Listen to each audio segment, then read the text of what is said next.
And now, from beyond our dimension, this is the JeffMara podcast. Here's Jeff. My guest is Carol Collins, America's medium and alpha state channeler of the group of non-physical beings known as the Teachers of Jeshua, or simply the Teachers. Carol, thank you for joining me and welcome. Hi, thank you so much for having me. Carol, how did you gain the ability of channeling in the first place? Well, it's a non-spiritual story, that's for sure. I fell into what what people would call depression. I found my couch and I found curling up in a ball to be the most comfortable position most of the day. And, I'm a corporate IT project manager, and I was doing that for over 20 years. And I had a relationship that just imploded that kind of took me by surprise. And when it did, I packed up and I escaped. I moved out of state and I just started a new life and new city, new life, new surroundings. And I felt good for a little while, but then the weight of new showed up. And then I did what I always do. I am an avid person and who believes in emotional intelligence, and that emotional balance cures thought patterns that are going awry. And so I did what I always do, and I went to emotional intelligence type of textbooks, and I started listening to different podcasts. And then I came across Law of Attraction, which I hadn't really heard of before. And along the way, I was in a Facebook group. It was Manifest with Marnie, and it was a nice group. It kept me busy. It kept me occupied, kept me a little bit social because I was very isolated at the time. And I was more of a voyeur. I would survey and, appreciate the uplifting things that people would talk about. And I would try some of the things. And then one day, as I'm sitting there looking, at the list of things, my hand jumped and hit a link. And when it hit the link, it was an Abraham Hicks video. It was a YouTube 15-minute segment. It was the first time I ever heard of Abraham. I was, like many people, a little confused why this woman's voice was calling herself Abraham, which is a male name.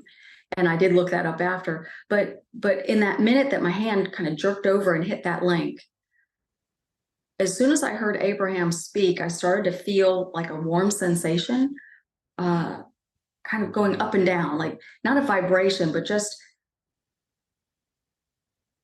rotating a little bit, right across the front and center of my chest. And it was warm and it was soothing.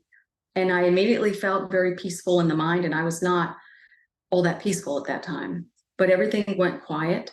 And I was just absorbed in Esther's voice, but Abraham's words captured me. And then I started listening to Abraham night and day, just to have something in the background. Music, I couldn't listen to old music, I couldn't watch the old television shows. I really couldn't do, what I was doing, because it just brought about heightened sense of awareness of being alone.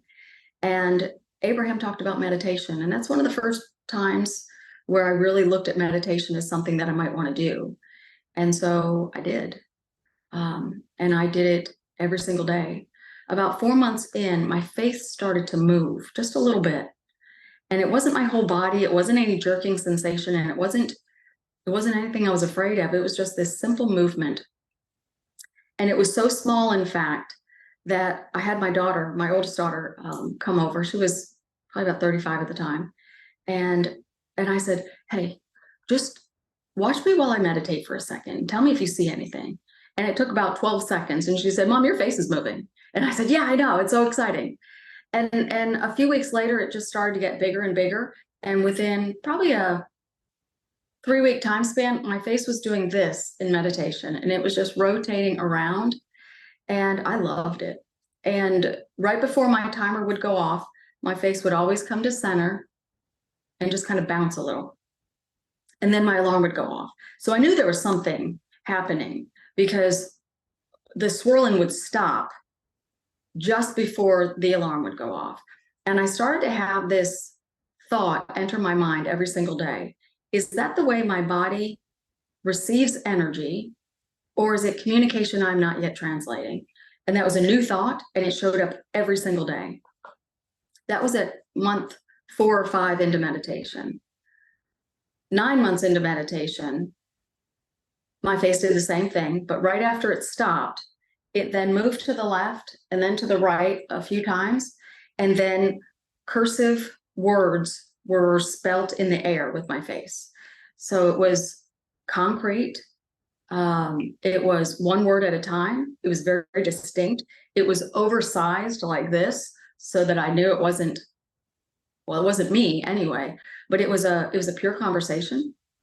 The teachers introduced themselves. They identified themselves as my high guide. They talked about who guides are and where they are and what's going on. And they wrote a chapter of a book in, I would say, probably about an hour and a half. Slowly, it was about a sentence or two, and I would write it down, and then they would begin again. And it was a chapter of a book by the time we were done. And then they gave me all kinds of personal guidance about what was going on in my life and how to heal from it. And so it was face spelling communication with my face for about a month. And then my mouth would mimic the conversation. So it was, I just say it's like lip syncing, and my mouth would move, but my voice wasn't there. And then about 6 weeks in, they simply said, Carol, can we speak out loud? And I went to say yes.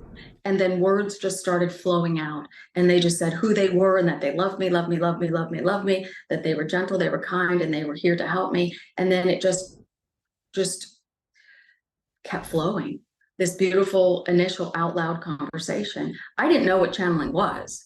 I knew by that time what Esther was doing with Abraham, but I didn't know that it was mediumship. I thought channeling was completely separate from mediumship, that clairvoyant medium talked to loved ones, and that non-physical teachers spoke out loud through people. And that was my introduction to channeling. And that was 4.5 years ago. So that was March 20th, 2019.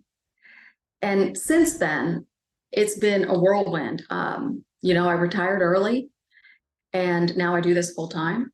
I've had students all over the world in that 4 years time. I say I had students, but everything that I do is channeled. I just don't waste people's time with giving them my overview or my take on things or my perceived learning or even my opinion on who they are and what they need to know. I leave everything up to the teachers because they know the audience. They read their energy. They are communicators, and they are beautiful, powerful teachers. And they are loving and kind. So this is my full-time work now. So for me, the way that they describe it is the abilities were built into my life experience that I had built in to be a channeler. They call it a soul intention or a life intention. And that if I found spiritual things interesting, I would either lean into mediumship or I would go straight to channeling. And for me, I went straight to channeling, but I didn't study it and I didn't go to class for it. And I didn't, it was also not spontaneous. And so there's a lot of people that say spontaneous, and I did in the beginning, and they said it's not. It was a lifetime of slow, steady progress on what they call the awakening or the blossoming. And so what they say is by the time that I was, so 2019, I'll just say I was 48 at the time.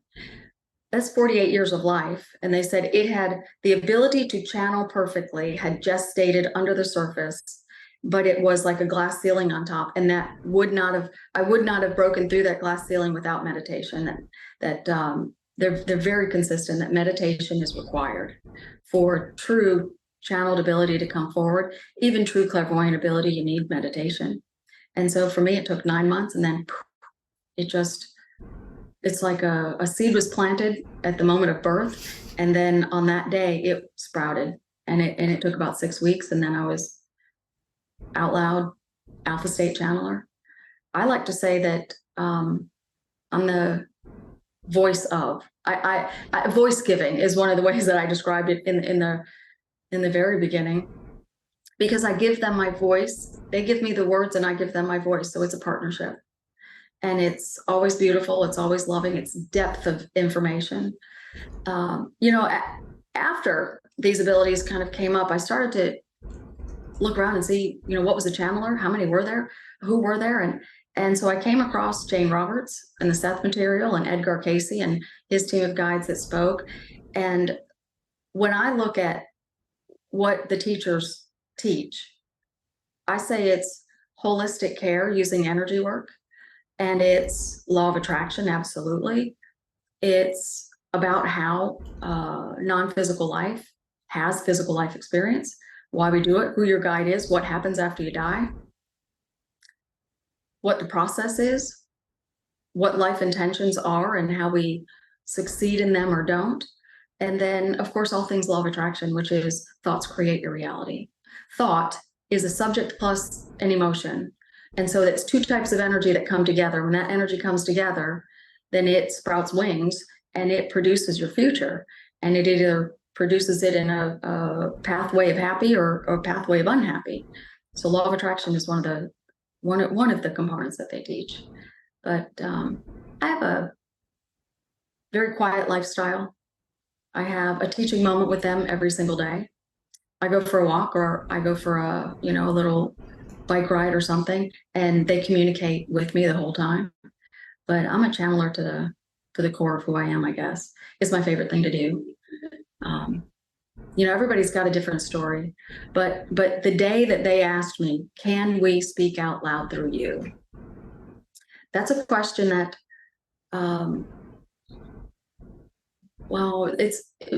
I don't have the date of that one written down, like the date of the face spelling, but it's a memory that I could never forget because it was this beautiful flow. And the words were, every word was beautiful, but every word was a surprise. I did not know what was going to be said, as I still don't. So when the teachers, they teach unfoldment into channeling, and they teach holistic care of the body using energy. And they also teach law of attraction in different workshops. But, when somebody comes to my classes, it's pure channeled from start to finish. I say hi in the beginning and hi at the end. And then it's this outpouring of, some people say universal knowledge. I just say it's wisdom from beyond. And that's, probably the easiest phrase for me to say without feeling like I'm misinterpreting or leaning into too much spiritual. I'm not a spiritual person. I grew up Catholic, so I'm a religious person, but I'm not actively. I shouldn't say I'm a religious person, but I grew up with Sunday school and every Sunday going to church, and so that's part of my upbringing, and I love it. My upbringing was not mediumship and getting into all the spiritual kind of things, metaphysics, or any of that. So I don't really have a lifelong process of leading up to this powerful moment. It was just depression and finding a way to pull myself out of depression. Emotional balance is what I did first. And then I found law of attraction, which led me to, a video course and then a Facebook group, which led me to the first spontaneous movement of clicking that Abraham video. And so I always, whenever I have the opportunity to thank Esther Hickson for what she's done for the world, in addition to Abraham, I always like to, because without that video, I don't know if I would be doing what I'm doing today. It sparked the awareness of the solar plexus to open up so that my team of guides could create the awakening and bring channeling through that barrier. And so I am who I am today, with no small part attributed to Esther, and I love her for it. What type of meditation do you practice? Rhythm of the body meditation is the way the teachers describe it. And so for that 9 months, for probably the first year, it was Abraham's meditation or silent meditation. And, so Esther's got 4 segments of meditation, the 15 minutes in length, 12 minutes of guided instruction from Abraham, and then 3 minutes of rhythmic melody. And so I did that for almost that full 9 months. When Abraham said to meditate, I did it Abraham's way. And what Abraham said was, you don't have time to not do it. And so I'd be walking out the door, getting ready to go to work, and I hadn't meditated. I'd close the door and I would meditate, and I'd get in the car and I would just say, whoever's listening to me, please let it be okay that I'm running late. You know, make sure that everything is okay when I get to work. And so I just built a trust that way. And then I started shifting into what the teachers call rhythm of the body meditation, silent meditation. It's 12 minutes in length. And I do that every single morning. I do longer rounds of meditation throughout the week, 3 or 4 times a week, but they say there's 2 types of meditation. Everything else is emotional balance and creating a softer mindset. But 12 minutes or less will bring out the awakening over time. The awakening is the ability to communicate with people on the other side. Healing meditation, to heal your body and heal your behaviors and heal your thoughts, is longer rounds, but it's the same thing. So the way they describe it is, listen to a sound in the air. Just close your eyes and listen to a sound in the air. And as you're listening to just the air, now if the outside, if you've got construction going or trucks going, then, you know, they say put some kind of earbuds in and some kind of noise dampening or canceling headphones on, and be in a quiet place and just listen to the air. As you listen to the air, a humming will come to your awareness, and the humming will be just this soft, straight hum, or it'll be a rhythmic hum, but you'll feel it somewhere on the inside of your face. I hear it in my right ear mostly and a little in my left. It's not consistent though. As soon as I have a thought, it goes away. So it's a humming.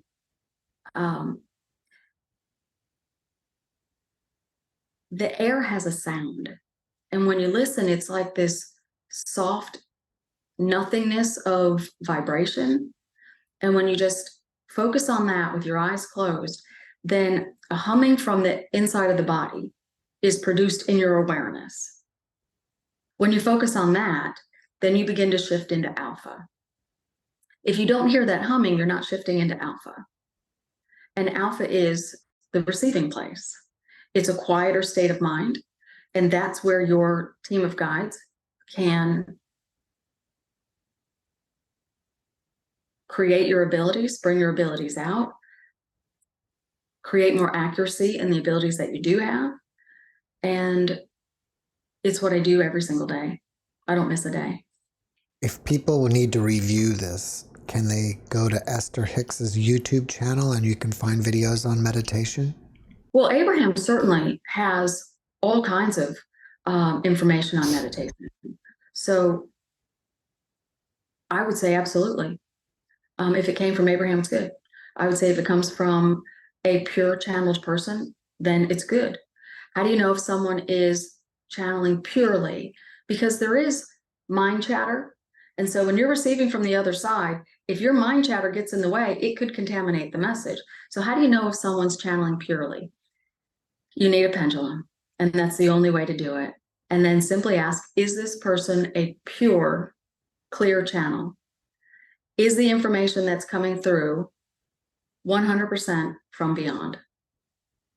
And then get a yes or get a no. If it's a yes, then you know where they are in their abilities. And if it's a no, then you know where they are in their abilities. I know that I'm a yes. I know Esther's a yes. And I don't really get into other channeled people, because everybody is where they are in their awakening and in the blossoming and the flow of conversation, no matter whether someone is novice or moderate or at expert level in their channeled ability. The information is positive. So it's, you know, even when there's some channeling happen, like a channeled beginner, and I have several channeled beginners in my Monday night classes, they use a logbook. And so what they'll do is they'll do their meditation, and then they will allow the channeling to come forward, and they capture it on audio, and then they write it down. And then they grab their pendulum, and then they ask, is this accurate? Was this channeled? Yes or no for every single word. And the words that are accurate, they leave alone. The words that are not accurate, they cross it out all the way. It's a technique that the teachers have brought forward. And that teaches the mind to get more and more and more accurate in the receiving and in the channeling. So meditation itself, it's like this. You can do all kinds of meditation. And it's generally quiet contemplation, or it's forecasting what you're wanting, which is a method of trying to proactively predict what your future will be by sitting and saying mantras over and over again. But there's a lot of noise activity. When a human being is speaking, your guide team can't get through. And your guide team has to be the one to awaken you to your abilities. And that's something that the channeled community is learning. Spiritual community is not learning it as quickly. Meditation is key. So meditation in general, I would say, emotional balance happens in meditation. And there's a lot of studies. You can just read up on meditation in general. But silent meditation will bring out your communicative abilities with the other side. So I don't have, any ties to Esther, so I don't know what she personally has out there. I know there are all kinds of information and segments from her workshops, but silent meditation is simply this: no thought for as long as you can. And when you have no thought for as long as you can, your guide team is getting some work done. What they're doing is awakening the inner mind to hear them, receive them, and then to produce it in your life experience. It will always produce conversation from the other side, will always be produced in the mind first, because we're taught as little kids and as adults, think before you speak, be prepared before you speak, practice, and then.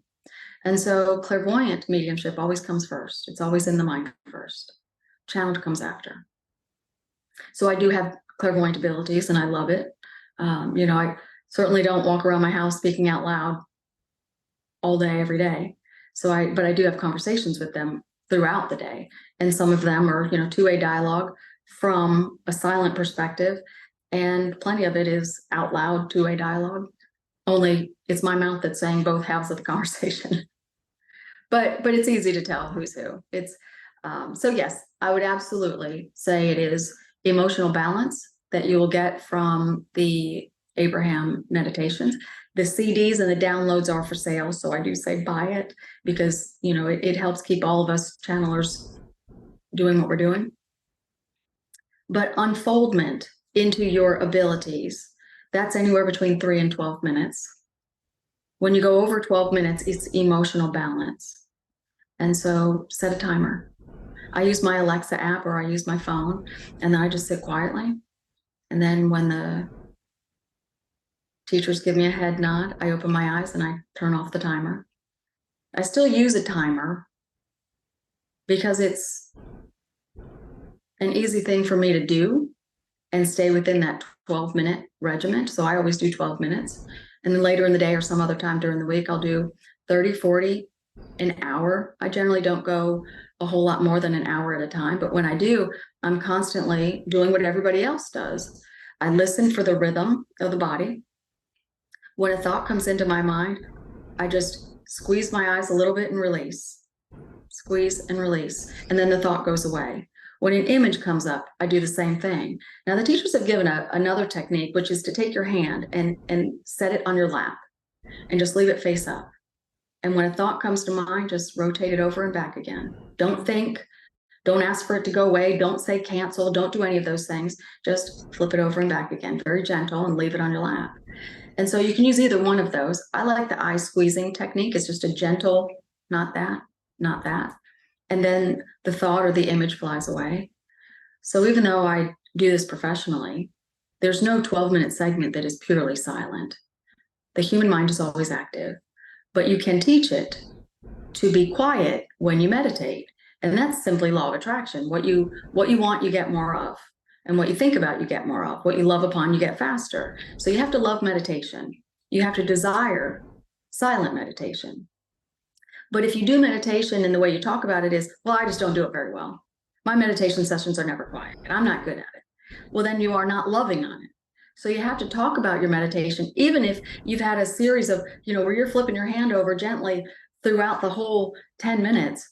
It's afterwards, you need to say, I love meditation, and it's always perfectly silent. You have to project into the future what you're wanting to experience. And then it gets there. So it's it's a powerful thing. So the teachers only advise people to do 2 types of meditation: unfoldment meditation, 3 to 12 minutes, and healing meditation, which is any amount of time, but you have to keep the mind silent. Lights on, noise, watching a candle flickering, listening to someone talking, listening to your breathing is okay. But mind chatter from yourself or from someone else, it disrupts the flow of energy that's coming through the dimensions that can heal your thoughts, heal your behaviors, heal your lives, and then also the awakening. So I'm a definite proponent of meditation. How would you compare the material that you channel to Jane Roberts and Edgar Cayce's? Oh, that's a good question. I would say they laid the foundation with more to come, both of them, as we all do.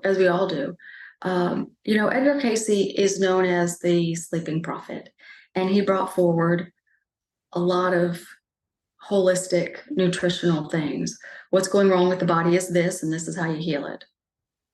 And so the teachers do that. They go one level deeper, though, and they talk about the emotional standpoint that caused the initiation of the thought pattern. And then the thought pattern grew until you had negative thoughts, negative behavior, or something going wrong in the body. So everything has to do with emotional standpoint. Emotion is what doctors call stress. Negative emotion, I should say, is what doctors call stress. And when you have stress, when you hold on to stress, it's holding on to negative thought patterns. It's the negative energy in the thought pattern. That is stress. And stress is the basis of anything that goes wrong in your life as well as in your body. So they go into depth of detail on, if you feel like you're going to sneeze and the sneeze is coming from the right side of the nose, it's, I don't know what's about to happen, and you're feeling emotional about it. If the sneeze is coming from the left side of the nose, you can feel where the tickle is. If it's coming from the left side, it's, I don't know what's about to happen, as a statement. And you've either heard the statement too many times, thought the statement, or it's been in your awareness. So they describe the left-hand side of the body as the overthinking me, and the right side is the overly emotional me. So if you just survey your body, and where do you have aches and pains? Where do you have bumps and bruises? Where do you have tightness, or where do you have flexibility? And then you'll know, at least from a beginning standpoint, am I an overthinker or am I overly emotional from a predominant standpoint? And then they go into, from head to toe, if it hurts, what the emotional cause is, and how it starts surface level, literally surface level on the skin. And as initial emotion is accumulating and then eventually gets bound up in the energy field, then it starts to go inward to the innermost part of the body. So I would say, with Edgar, it was a beautiful contribution to holistic health and healthcare now. And the teachers go into that. They dive into one level deeper. They talk about the ancient mudras, how to use your energy field, how to use your own soul energy to help bring forth healing, and how your guide is a major contributor. They are the healer, and you can participate. They talk about, other ways to heal. Laughter is healing, but so is fresh air, and so is walking. And so there's all kinds of ways that they teach about that. Now, as far as the Seth material, which I've read all of it by request from the teachers, it's law of attraction based. This is who you are as a physical person, and this is why you have limitation, and this is what you can do about it. Stop living life the way you have been, because you're creating your reality every time you speak, every time you think, every time you turn on the television, every time you turn on social media. You're creating your life. You're just not doing it on purpose. And so the teachers just follow in the same as all channelers do. Law of attraction is always something they talk about. Now, one thing that they do dive into deeper is non-physical life and why we choose to have a physical life. Why do we choose this particular platform for, they call it a sub-reality. Why do we choose this platform as our chosen place to be in the physical body? How we get into the body, how we get out of the body. They talk about the energy field. They talk about the kind of things that people do once they're on the other side, and how everybody is a constant learner, but there is zero doubt in the non-physical place. It's pure positivity that they have. And so when they guide us and when they're talking to us, they're talking from a perspective that's unfettered. They don't have superiority, they don't have doubt, they don't have worry, they don't have concern. They just see the pattern of your thought and of your energy. And they say, if you continue with this thought pattern, you will manifest this. Or your thought pattern is here and you've got 2 or 3 different opportunities coming to you in the future. This one's best, but you need to work on your thought pattern. And so they go into concrete detail about that. And then I would say with the transition, it's one of my favorite topics, transitioning into the physical world and transitioning out of the physical world. They talk more in detail about the energy field, what's inside of it, chakra systems inside of it, and also what they call a container mechanism that they call the grid. It's what holds human physical life, and that the energy field connects to and integrates with the physical body. And then at the moment of death, they disconnect, and then the energy field transcends. So all memory transcends, but in the transcendence back, all negative emotion is removed. And so I recall, Seth talked about the healing clinic. After death, some people have to go to a healing clinic. And so the teachers described that in more detail, and they describe the mechanics of it, that there are several non-physical beings that remove negative emotion from the grid, so that when you complete that final attunement, is the way they describe it, when you complete the transition, then what you look at is first the high points of life as identified by your higher being and your guide. Some of the metaphysical world calls it Akashic. Seth called it moment points. The teachers call it moment points through me, but they identify that it is an Akashic or a special moment or phase in your life. And then you look at the whole of your life. So when you look at the Seth material, is powerful information. I look at what the teachers are bringing forward, and I understand this in greater detail because of what's coming through me. They dive it down into they go into the mechanics of the subconscious mind, who your superconscious self is, what the subconscious is, and what our conscious awareness is, and how they interact with each other. They talk about the chakra systems and how memory has an interplay with the chakra systems, and then the chakra system has an interplay with our physical body. So every thought that we have, and thought is what we think, what we say, what we watch on television. It's a billboard, it's a check in the mail, it's a book, it's an advertisement, it's a meme, it's this podcast. Thought is not just my personal thought, it's thought and being aware of thought in the world. And all of that is in the grid because it's in our memory. The grid interacts with the chakra system, and then the chakra system interacts accordingly with the human physical body. So what we get as an output is based on the input. And sometimes they describe it like a computer. You've got a keyboard, that's the input, and you've got all the processing that's on the inside of the computer. And then you've got the output, which is the monitor. So you've got the grid, which contains all life, but there's an input mechanism to the grid, which is memory. And then there's this processing function that happens with the chakra system. And then the output is like the monitor, but that's your physical life. It's not the other way around. We don't impact the chakra system impacts us. But when you look at your life and you look at what your pattern of behavior and pattern of thought is, if you're kind of down in the dumps and you've got a negative thought pattern going, when you change your thought pattern and you improve it to something more positive, then that positive experience comes right back around into the grid because it's a memory, and then it impacts the chakra, and then it impacts your life. So, if somebody's in a bad mood, how do they get out of a bad mood? It's enough other residual happy memories are being aligned by your non-physical team and bringing those to the surface. They're always with us and they're always helping. So they dive into the details and the mechanics of it. I'm a proponent of everybody understanding that the energy field is real. You can't see it, you can't feel it, and you can't sense it. The chakra systems are real.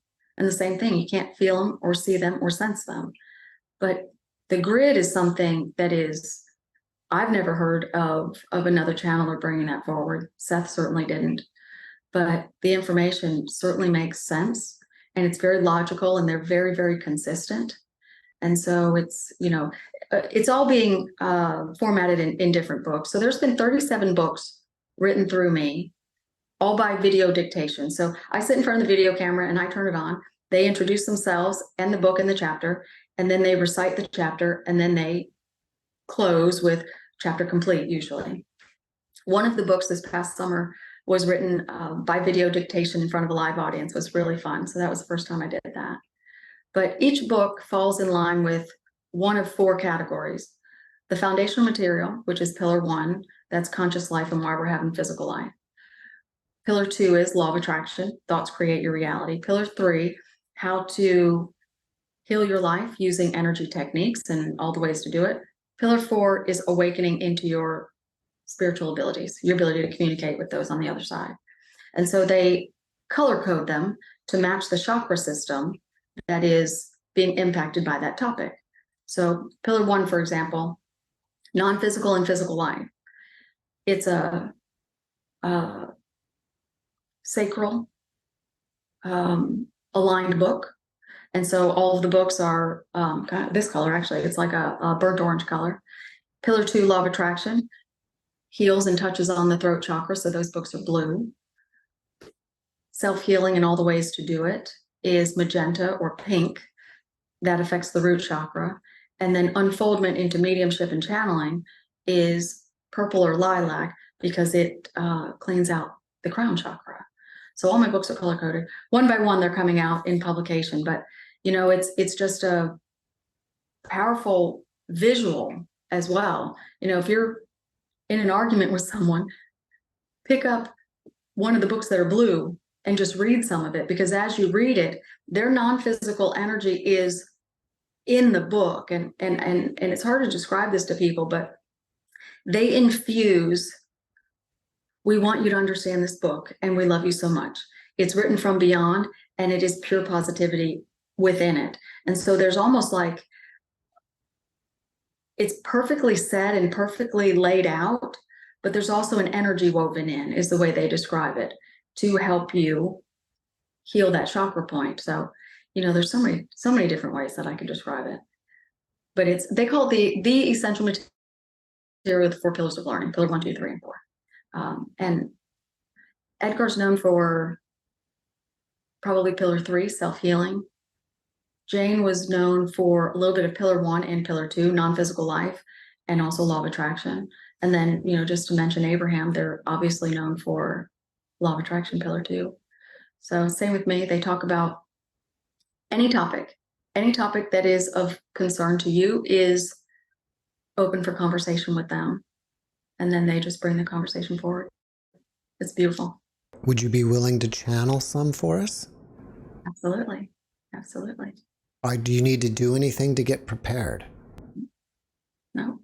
They are wanting you to ask a question, but they just swiftly come through. I have an awareness that I'm no longer speaking or the one speaking, and they'll always introduce themselves. What do you want to talk about? Many things.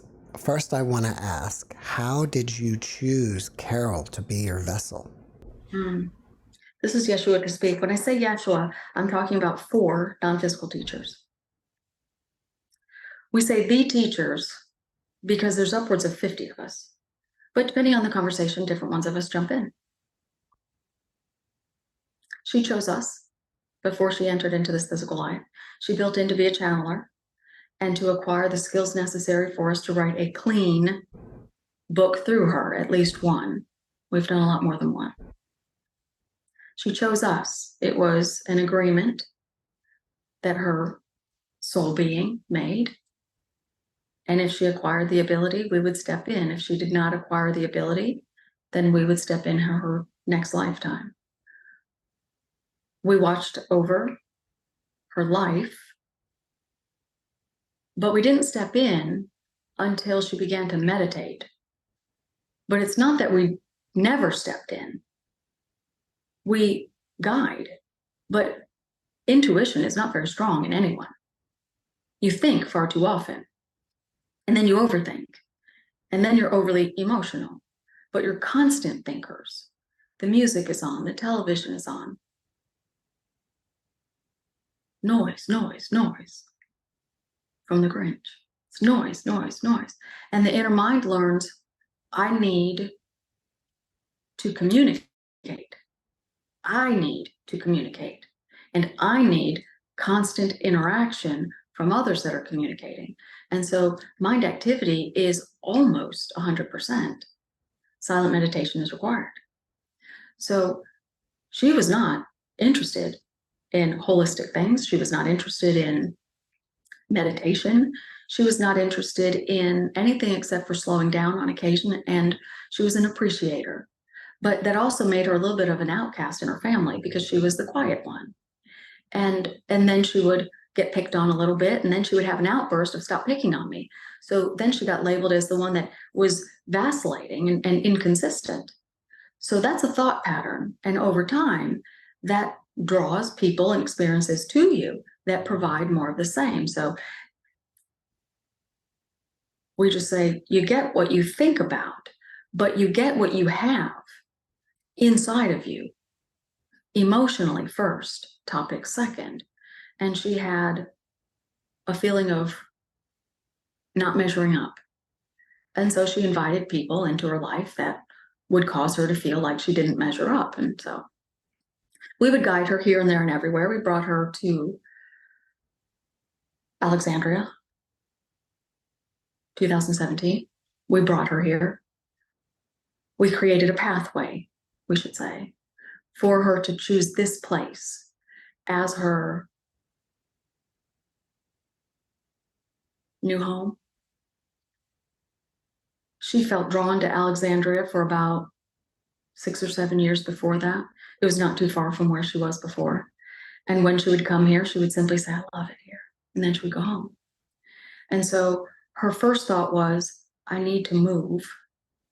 I don't know where to go. I don't know where to go. And that's when sometimes a thought arises in your mind that is from us. But you don't really know if it's your thought or our thought. So you don't really need to worry about it. But that was our thought. It was what we would say a push received so that she would not go somewhere else, because this is a healing place. We know people say, well, what does that mean? It's a healing place. Should I move there? No, it has all the components that she adores. Sidewalks made of brick, brownstone homes, trees that are lighted up year round, curbs, sidewalks, and streetlights. She grew up in an era and also a neighborhood where when the streetlights went on, you had to go home. That was the signal. And so she prefers sidewalks, curbs, and street lamps. It has it all here. There's a hustle and bustle of shopping, but it's not overwhelming of traffic. But yet Washington, D.C. is only a couple of miles, and then she has a plethora of things to do there. She likes big, not small. And so there's a great combination here, but it's also not too far from her children and grandchildren. And it's not too far from rivers, streams, parks, greenery. It's a healthy place, but it's a healthy place for her because the sights and the sounds, the environment, the aesthetics are what pleases her. So it's not a healing place. Don't make it the next Sedona Mecca. It's a healing place for her because wherever she goes, it's the eyes and the ears see things that cause the throat and the heart chakra to open up. And that's what we needed. She fell into depression anyway, but we helped her with that too. Okay, we can open the eyes now. Here we are. We say the teachers of Yeshua. You may call us anything you like. Most people are now calling us the teachers, but there's still a few close friends that still call us Yeshua. Anything you want. We are proud. Can you explain to us the different dimensions or soul levels and where you reside? There's one place that is real. One place that is real. We call it the non-physical dimension. To categorize ourselves from you. We say the human physical world is a sub-reality of ours. It's a sub-place of the reality that exists. There really aren't sub-realities that don't exist, but there are people who created the reality that you are in. This world that you live in, someone made it. It was a group of someone's who made it, and then they remake it, and then they fix it when you break it. There truly is nothing going wrong with your world and your planet. It gives you an opportunity how to change your mind. When plastic became a fad, you wanted it, and you wanted it on everything. And then it became burdensome. So now you don't want plastic. So now human experience is evolving. Human thought evolved. I have an idea, and then I have it. I have a lot of it. And then you had negative emotion, which was, oh no, I have too much of it. And so now you're trying to do other things. And that's the cycle of life. You have and you have and you have, and then you want something more and you want something different. We want you to want something more and to have something different, but to limit negative emotion along the way, because then we can guide you into the next best thing for you and the planet. Where we live is where everybody lives after they die. It's a place. And there are soul communities and there are soul families. We describe that in other venues. But it's a place, and everybody is learning and everybody is growing. Only here, you know what you want to do next. And then you embark upon learning. Carol asked us the other day, do you ever ask questions? And we say, we do ask questions, but we don't have consternation. If we were learning how to be a human physical being, and everybody technically goes to what you would call school to learn how to be a human physical person. You learn all about physical life. You learn about all the different layers of sub-realities that you can choose. And you learn about why you would do this one over that one, or how you can do them simultaneously. You learn how to perceive yourself into the physical world. You learn how to create separation, because you create separation. Part of you is still where we are, and part of you is flowing through the grid. You learn about it. And so when we learn, let's say there's 10 things that are set before us to learn. If we learn 4 of them perfectly, we simply say, these 4 feel wonderful. Let's begin again with number 5. What human beings do is, I don't understand, I only learned 4 things. Can you start again? I can't get this. This is too hard for me. We never say anything like that. We simply state where we are, and then let's begin again from that point. And so our learning is always deep, it's always rich, and it's always there. We also don't forget anything. Human beings forget because you have worry and you have doubt and you have guilt and you have disappointment. And when you have emotions of the lower register, they contaminate your thought. And forgetting things is contamination of thought. Your soul being doesn't forget anything. And neither do we on this side. So we say your soul being because part of your soul being is here in this energy field. Literally, it's in the grid. And it doesn't forget anything. But the emotional barrier over what it has learned can prevent that knowing from coming to you on the surface. Why do some people have a hard time learning? Emotional barriers. What are the emotional barriers? Habit of thought of I can't, or oh no, or why did I, or that's hard, or simply uh-oh, or starts with furrowing the brow. Negative emotion is the disruptor of human life experience. We don't have negative emotion. So we see everything clearly, we see it with ease, but we also don't forget anything. When we learn fully, and then we just keep growing and growing and growing, and then the young ones come up behind us. And then we teach the young ones until they're in a position to teach, and then they teach alongside us, or they teach the young ones. There's no superiority. It's just some of us have been around longer, although some of us have been around the same amount of time, but we've chosen to do different things first. You can have a non-physical guide that is older than you. You could have one that's technically younger than you, but they've been doing human physical life and guiding and being a teacher of it, and you have not yet embarked upon that. We don't view anything or anyone with envy. So we're okay learning from people who are younger than us.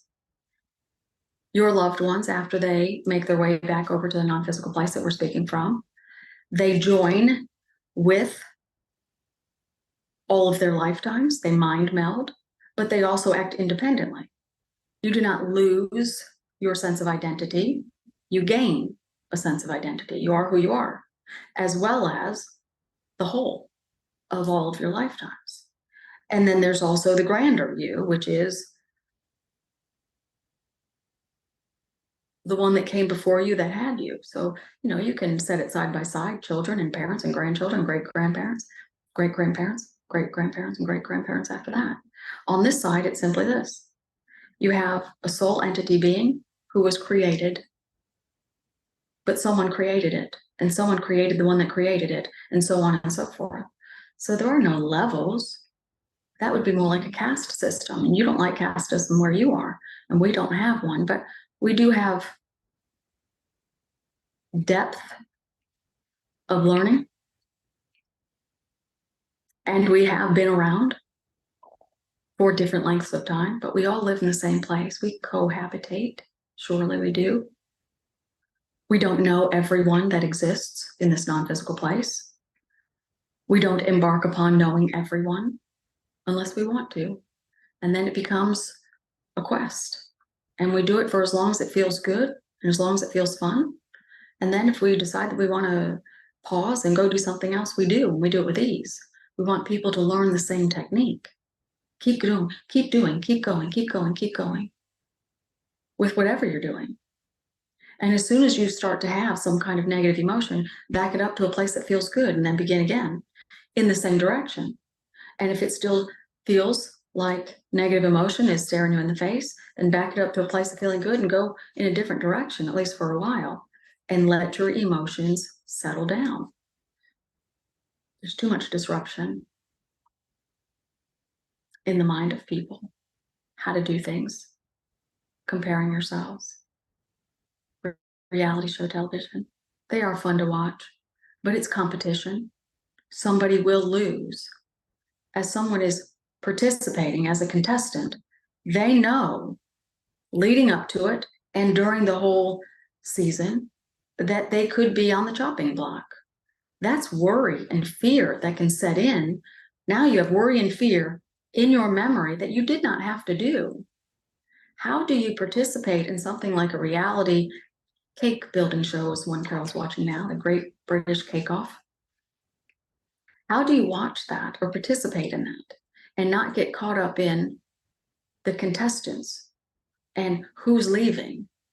And they do the close-ups of people crying and hugging and wishing that they weren't leaving, and then the sad, last moment of statements before they head off the show. You gotta turn it off before it gets to that point. She loves to bake, so we say, watch it for the love of baking and the techniques and the artistry. But before they get into all that emotional gunk, turn it off, speed through that, and go to the next episode. Avoid. It's the best thing that anybody can do. We don't avoid anything on this side. We engage in life and we engage fully. But when we were in human physical form, when we engaged in human physical activity as a person, we were in the same position as you. If there's 4 teachers here now speaking, if one of us were to decide to become a person tomorrow we would, no matter who we are on this side, we would face the same challenges that you have. You have blinders on. You don't remember who you are on this side. You don't remember what your intentions were. You don't remember who your non-physical teacher is. And you don't remember how to choose happy thought over negative thought. You don't remember. And the world is, in pockets of the world, they are teaching it, but mainstream life does not. We want more people to channel. We want more people to give highly qualified readings. We are creating more mediums, clairvoyant and channeled mediums. We want people to rely on their guide. We want people to know that they have a guide. We want people to know the dynamics and the mechanics of how it works so that they trust it. And we want people to use psychic ability to manifest their future. And there are too many psychic readings happening. Psychic is tuning into the thoughts and emotions of people that are here or people that were here. It's not communicating through the dimensions. And so we are creating a new wave of advisement opportunities. We're creating a new generation of mediums, clairvoyant and channeled.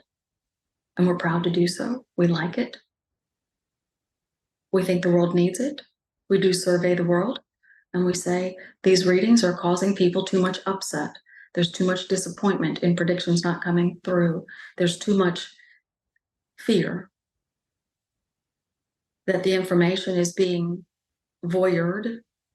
We don't do voyeurism. We simply talk to your guide and your guide tells us what's going on with you, and then we mind meld, and then we have a conversation in the readings that we do through Carol. Now, she also does energy work, meaning that we do. And so who are we? Who are you? What are the levels? There are no levels of soul beings, but there are ages. Some of us have been around longer. It's a little about what we do. We do a lot. We do a lot. And we have glorious time doing it. And we want to teach more people how to do physical life in a healthy way. Why do we keep reincarnating over and over again, especially when there's so much suffering here? Long topic. This is a long topic. This is one teacher from the many. You build in what you want to accomplish when you begin human physical life. So before you have your first life, you create some intentions. And then those intentions get more granular. And then you decide, I want to do these in the first half of my reincarnation cycle. You know that you're going to build in several lives. The goal is, how many lives do I need to get them all done? And it's not a race to the finish, but you do project how many lives will I need given the temperament and environment of the human platform that I am going to engage in. And so you set up a series of lives. That's the reincarnation. Now, it can be a cycle, but it is cyclical in the world today because people aren't getting their life intentions done. It's too fast-paced, it's too busy, and people don't meditate. You've forgotten the art of self-healing. You've forgotten the art of healing meditation. You've forgotten the art. Now, there's pockets of people and pockets of communities that are talking about metaphysical things, and some of it is highly wrong. But there's some ancient things. We talk about the mudras and hand positions, but we dive into it deeper. One of the reasons that channelers have been coming forward more and more, we are asking more soul beings to build into their life intentions to channel, not just clairvoyant, but to channel, so that we can bring forward more information that's clear and unfettered. But when you have an intention set, and let's say, Jeff, you've got 6 things that you are really wanting to accomplish this lifetime. If you accomplish none of them, then you come back over here and you just say, wow, oh, I didn't get any of them done. Okay, well, I'm gonna try again. And then you come and do it again. But you stick with those same life intentions. So if you've got that set and you don't get any done, then you come back and you are still on that set. And the way the world is today, soul beings are on the same set of intentions for many more lives than they need to. We do life path readings, and we tell you what your intentions are and what you're doing and what you're doing well and what you're not doing and what you should be doing and how to get there. And we give you some structured guidance on what to do and how long to do it, how to change your thought pattern, but also how to change your lives. There's a lot of people that are just hoping and wishing and praying that psychic readings are accurate. And people are uprooting themselves and moving or changing jobs or changing relationships based on guidance in a reading. And that's not healthy for anyone. We do want everyone to know the art of the pendulum, use it and use it consistently. Is this reader highly qualified on the topic that I want to speak about today? If you get a no, pass. If you get a yes, write their name down, but also write the topic. Because you might come back to that person and ask your pendulum. You're asking your guide, and they're using the object of the pendulum to communicate with you. It's a nonverbal artifact that we can manipulate and give you an answer. But the next time you want to have a reading, use your pendulum again, because if the topic is different, you might get a no for that particular reader. Psychic readers, you'll get a no every time if you're using a pendulum. Now, we want psychic ability to be used for manifesting your life on purpose. We want highly clairvoyant channeled people to give readings. And then we get to tell you truly what's going on, how to help you, what your loved ones are doing on this side. And they are active. This is active life. We're not just a hint of memory of bygone lives. We are active, powerful beings doing, making, creating, thinking, having, and moving about. Life intentions are not ever at stake, but people could get them done faster if they understood that they had them, and if they understood that they could have a reading to get them, and if they understood whether or not the person they're getting a reading from is highly qualified on that topic. We want more people to do that. We want to create more highly qualified people who are interested in mediumship. It's a career field of flowing conversation from beyond. And it is learning how to translate. So anyone that just says, I think I just want to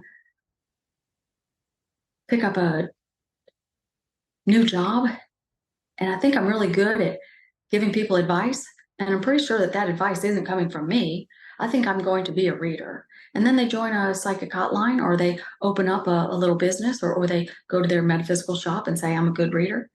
And then they might acquire people, and they might acquire validation. But if they're using psychic ability, then validation means they're hand selecting a memory from you, and then it's produced in the mind. And then you can train yourself to get good validation, but that's psychic nature. That's not the right thing to do for a reading. Clairvoyant and channel, they reach to the other side. Now, this psychic ability, let's say that you want to have a new job.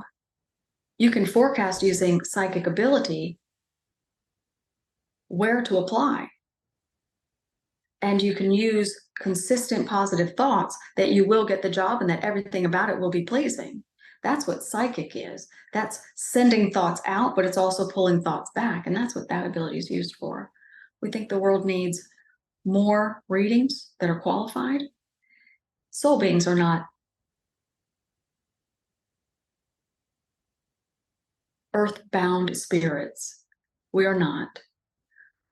But we are bound to participating in human physical life until our intentions are done. It is a learning environment. It's not a game.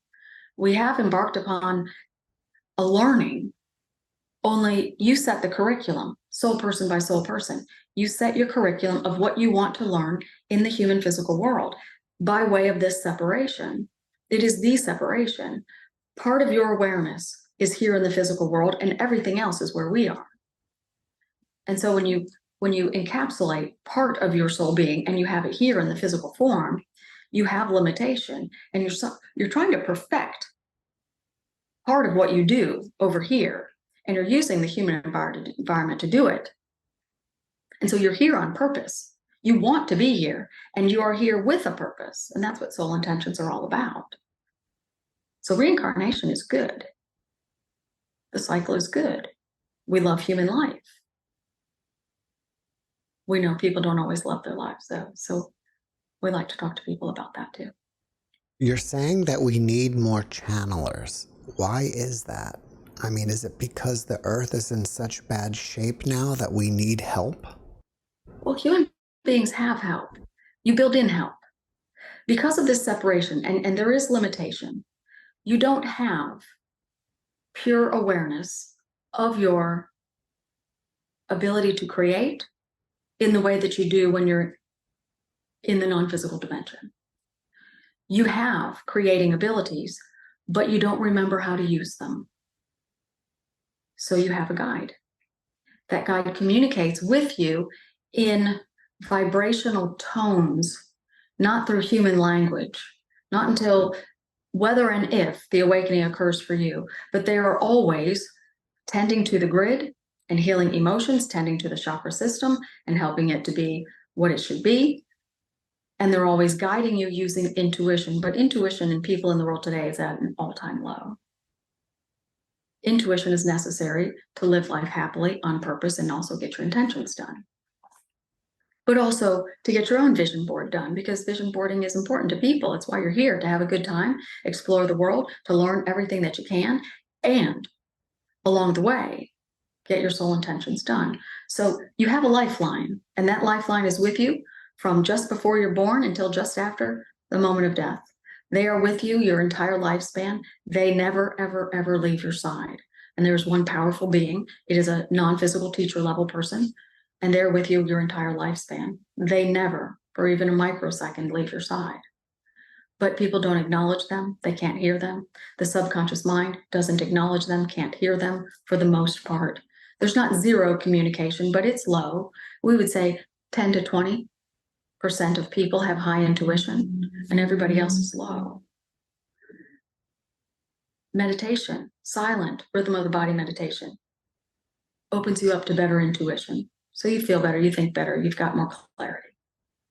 Anyone that's wanting to awaken, capital A, they need silent meditation, pure silent meditation. But it has to be in these micro amounts, 3 to 12 minutes. And then your non-physical team will cause the awakening to occur. Or build in any amount of meditation as a lifestyle, and then it will occur in a more natural fashion. But you can get there. You are being guided and you are being helped. But you don't know what questions to ask, and you forget to ask. You wake up and you're running late, ask your guide team to clear the path in front of you. Help keep your emotions under control. Help distract the person on the other end so that they don't notice how late you are. We can do all kinds of things. And we're successful when intuition is strong. Intuition gets stronger just by believing in intuition. So anyone listening to this interview, if they really absorb themselves in this material, then they will have a deeper understanding of intuition. And when you ask, it is given, and then the mind complies. Intuition is only as strong as you allow yourself to believe in it. You are called the teachers of Jeshua. So is Jesus of Nazareth one of the guides that are here? And if not, how are you related to Jesus? We are not. This is about 4 teachers now. We are not the one known as Jesus. We are not the grander being that human being is a part of. We are the teachers of Yeshua. Yeshua with a J is a body of teachers. Yeshua with a J, it's a body of teachers that guide people that are in the world. Everybody that is a guide is part of the Yeshua community, the Yeshua community. Jesus was powerfully connected to his non-physical team. And so people attribute powerful healing, powerful knowing, powerful joy, powerful mindset. We like that people still remember that lifetime. We are not that being. It's not that we're not associated with that being, because not that person individually, but the lifetime is part of a powerful mega house of beings that have had lifetimes, and they do healing things. And so that being is still involved in the world. The grander part of that being is still involved in the world. The community that being is a part of is involved with the world. They don't do what we do. The teachers of Yeshua are the non-physical vibrational beings that teach how to participate in the world. That's what we do. That's our current forte, if you will. And we are a rather small group from our perspective, because there's many, many of us. At any one time, there could be upwards of 40 or 50 non-physical teachers that are a part of a group of Q&A sessions. Non-physical guides are a teacher of Yeshua, but they're doing the guide role. The rest of us are doing a different role. It's like a university and taking all of the professors and calling them Yeshua. All of the professors that teach soul beings about how to participate in the world and then help you participate in the world. Well, that university would be called the University of Yeshua. It's University of Physical Life Participation. That's who we are. And we're of a group of about 50 that have formed together because of the content that we teach through this woman, Carol. We teach 4 different subjects, the essential material. And if we were only teaching one of these subjects, it would be a smaller group. But with all of this material that we teach through her, we combine our energies and combine our thoughts with a larger collective of beings. We hope that satisfies the answer. Jesus is known in the world as Yeshua. We understand that. There is a long ago reason for that. We are not that being. Carol certainly is not implying that she is associated directly or the new embodiment of. It's not that at all. But on this side, we know of when we embark upon participating in teaching how to be a human physical person, and when we become master of it, we have mastered all of the teaching, mastered it, then we are among Yeshua. It's a community, it's a title, not a lifetime. We use that name specifically because that is the name of the community that all guides belong to, and all guides are teachers. Every human being has 5 teachers on this side. Every soul being, let's say, every soul being has 5 teachers. You select your 5 teachers. When you step into your reincarnation cycle, you choose one of those 5 teachers to be your guide. And so that one steps in and is with you your entire lifespan. Now, the other 4 teachers are on standby to step in during certain phases or certain portions of your life where their specialty is necessary. But everybody chooses who their guide is, but they all come from the community of Yeshua. We respond to Yeshua. Carol doesn't favor that because it makes her feel like she's too religious or that she is putting an identity out there that she doesn't want. So we respect that. We identify as the teachers in general. That feels good to her. She likes that best. In private, she calls us both because she understands it. We get the question on occasion. It's all right. We're not that being, but that being is always available to anybody in the world. For my final question, is there a message that humanity needs right now? Everything we've said. Everything we've said. You need to be gentler with yourselves. You need to find silent meditation. People are so active. Their minds are so active that you have found meditation interesting, but then you mess it all up with talking. And there's all kinds of meditation theories and meditation modalities, and they're all different things that you can think or do. There's a standing on your head meditation. There's gong meditation. There's candlelight meditation. They're all beautiful ways of trying to understand that meditation is good. But it's an example of law of attraction. Your minds are too active. And so even when you embark upon wanting a quieter mind, you infuse mind activity to the activity and thereby negating it almost completely. Silent meditation is our message to the world. Psychic ability is in the world. It is a good ability. It's something that you should use to manifest your life on purpose. That's a message to the world. Psychic readers, we love you so much, but your ability is getting more and more and more concrete in the grid, and your clairvoyant, your true ability to converse with your guide is becoming smaller and smaller. We know that there are some people whose livelihoods are now on psychic readings. And so we don't dissuade you from earning the income that you are and taking care of your families, but we do still want you to meditate. We want highly qualified clairvoyant and channeled mediums so that we can speak to them, so that we can speak to people, so that we can give you verbal guidance in addition to the nonverbal guidance that we're always intuiting to you.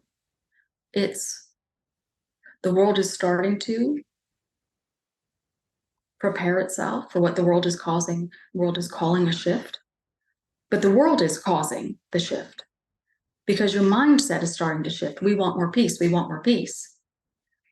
And so channeled readings, we get to say what you need to hear at the pace and the temperament and the analogies and the specificness that each person needs.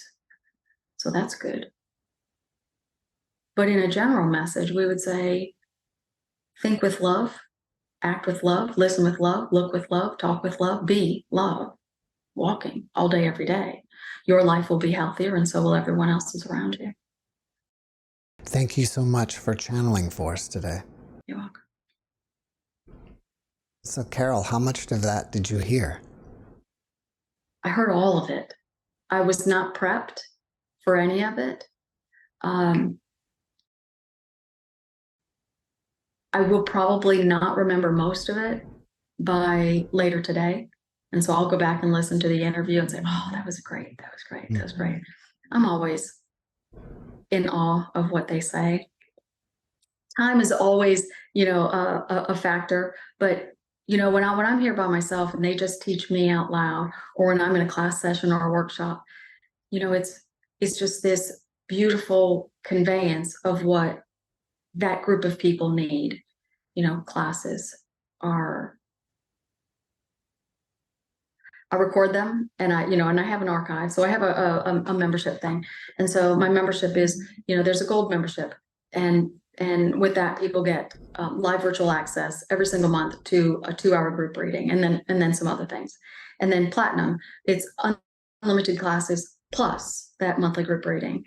And then you get all the archives for it. And I get emails every single day from people that say, oh, I just listened to this one, and this is my favorite quote from it. And so, it just gets better and better. I had an email from someone just yesterday that sent me a screenshot, and I said, tell me what episode that was, because I remember that now that you show me the picture, but it had already left my memory. So I'm going to go back and listen to that one this week. And yeah, it's fun.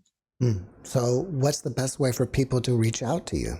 My website, so americas-medium.com, and then just let your eyes land on if you're on the computer and you can see the full menu, let your eyes land on the menu and then just go through each item.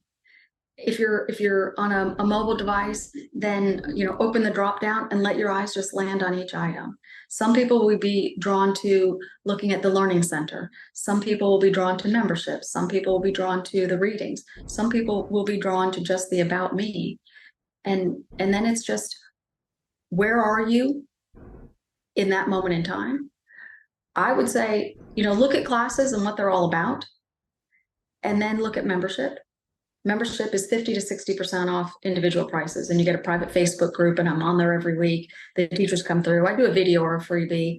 This past summer, they wrote an entire full-size book in front of a live audience in 8 different sessions. And so that's only to people that are in membership. So there's a lot of fun things. It's more cost effective, but it's consistent learning.